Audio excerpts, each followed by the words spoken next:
As more of us work to grow more of our own food for various reasons, self-sufficiency, healthier, cleaner food products, or just for the fun of it, it can be a rewarding and enjoyable process where we get to learn a lot.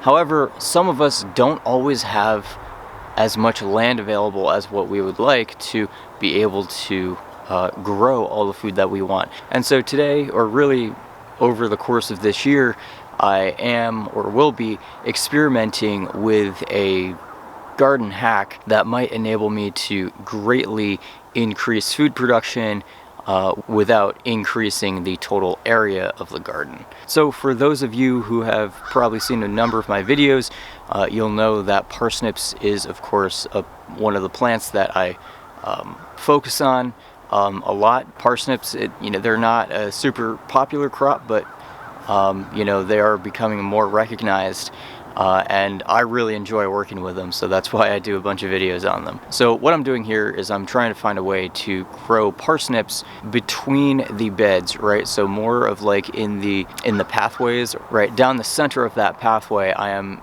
essentially seeding parsnip seeds, into like a small trench that I'm making with a pickaxe. And so I'm not really like pulling upside, I'm not tilling the soil beforehand. It's just a really quick and dirty method that I'm kind of trialing on planting parsnips quickly, efficiently, and with minimal disturbance.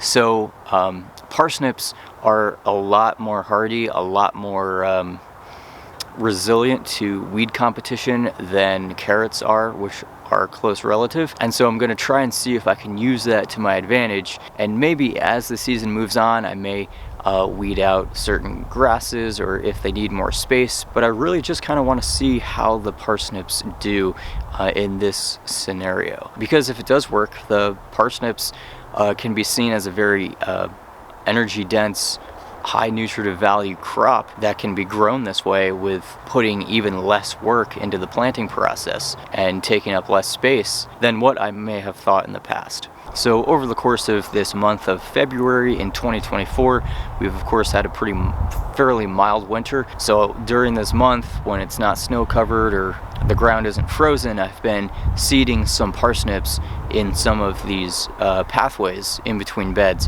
I'm particularly choosing the pathways that haven't been heavily trodden, haven't been heavily used, because they are less compacted. And then of course, once I make the trench and then I put the seed in, I'm just kind of folding the soil back over the parsnip seeds.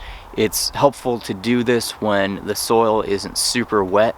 It's easier to cover the seeds back up when you're done. And then for crop maintenance in those pathways, I may try to do like one weed whacker pass down each side of the parsnips on the pathways in between the beds, and we'll kind of see how that goes. So I may try to do a video later on in the season to document how this process is panning out with growing the parsnips in the garden pathways, right? Because I think it's a really interesting experiment, and there's a lot of opportunity to learn a lot. So thank you so much for checking out this video. I appreciate it, and I look forward to seeing you in a future video. Take care.